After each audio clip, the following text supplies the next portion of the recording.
Hello people, happy Sunday. It's Gino here again from Real Everyday English, and I'm back with my weekly English learning video to help you lovely people improve your English for absolutely free. Today is Father's Day here in the UK. I'm not sure if you celebrate this in your countries or if you do celebrate it, if it happens to land today, but I want to take this opportunity to wish a happy Father's Day to all of the fathers and good daddies out there.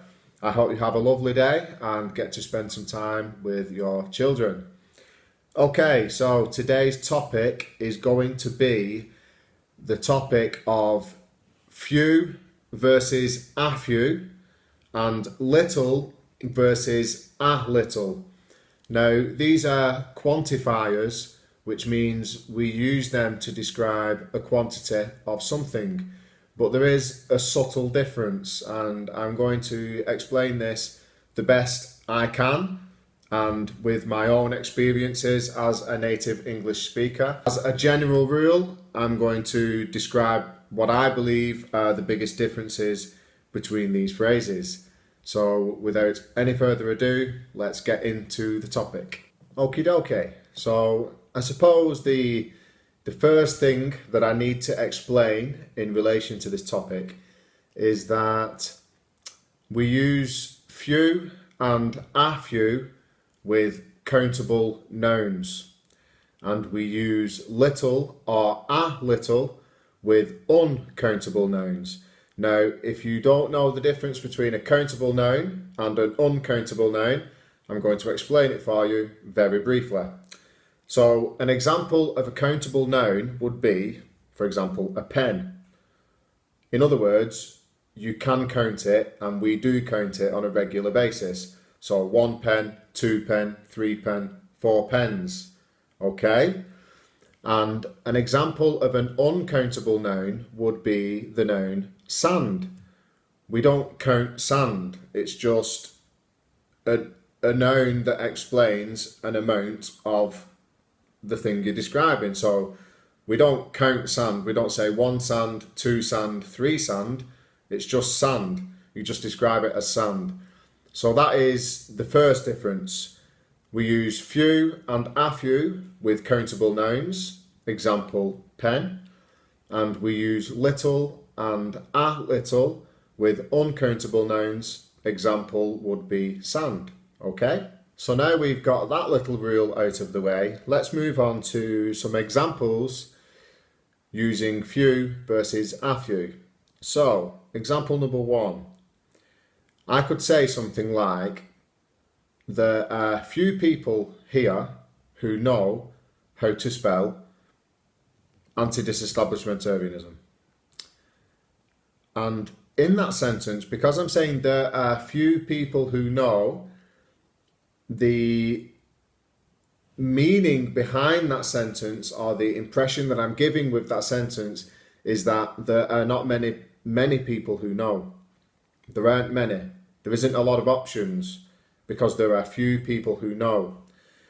But if I was to say there are a few people here who know how to spell anti-disestablishmentarianism, then it's a completely different meaning, because I'm saying there are a few people here who know how to spell it.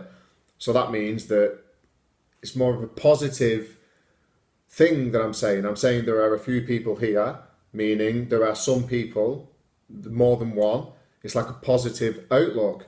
But when I say there are a few people, it means that it's negative. I'm saying there isn't much options, if you understand what I mean. And to give another example of this, let's say, for instance, I have a problem and I'm not sure what to do. And let's say, for example, that this problem is in the situation of being at work. So I have a problem at work and I'm not sure what to do. I approach my boss and I explain to him or her that I have this problem and I'm not sure what to do. And let's say that my boss says, okay, Gino, there are a few things you can do here. There are a few things you can do. This is a negative. So what he is saying, or she is saying, is that there aren't very many things that you can do here to resolve the problem. There are few things you can do.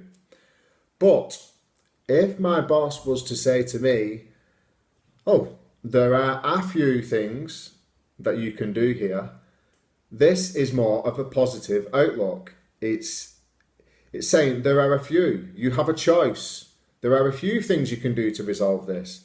It's much more positive than using there are a few things you can do.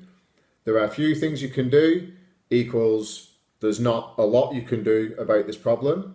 There are a few things you can do equals you have a lot of options to sort this problem out.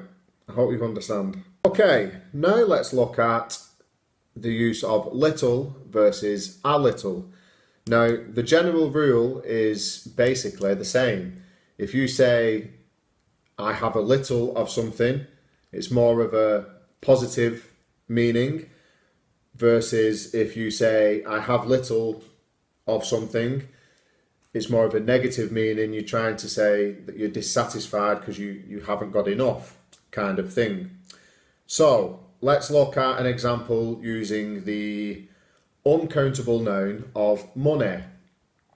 If I say to you, I have little money, that means that I'm trying to describe to you that I'm not satisfied with the amount of money that I have. I have not much money. I have little money in general.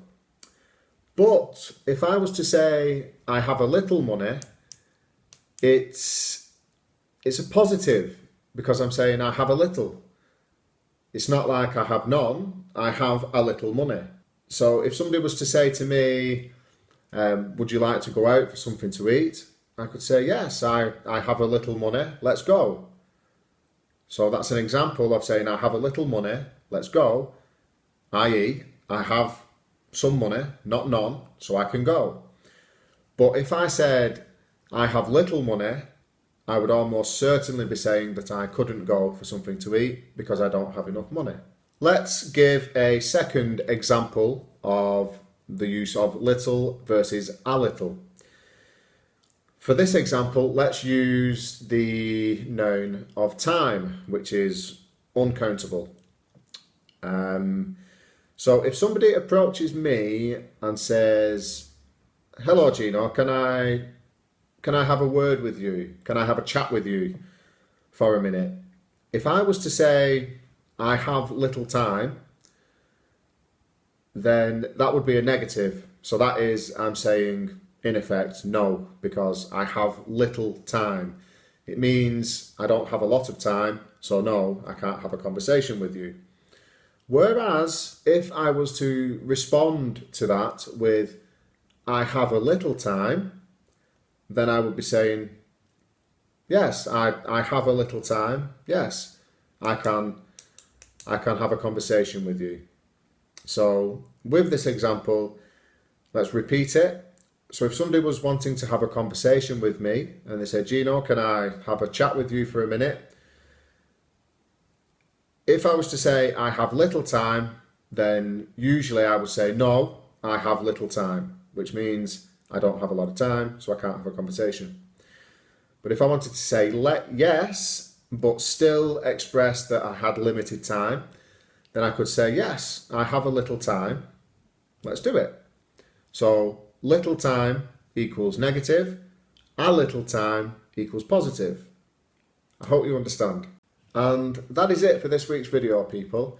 I didn't think I was going to be able to make a video today because I've had an extremely crazy busy week followed by a busy weekend, and I didn't think it was going to happen. But I found the time to record a video, and this topic I covered today. I decided to do this topic because I received a comment on one of my videos and somebody asked me the question, so I thought, well, why not just produce a video and try and explain it the best I can. As I said at the beginning of this video, this is a general rule I'm sure there are some situations out there where this general rule does not apply, because we are talking about languages here, and that is always the case. I hope you enjoyed the video. Enjoy the rest of your weekend, and I'll see you people in the next video next week. Bye bye for now. Ciao.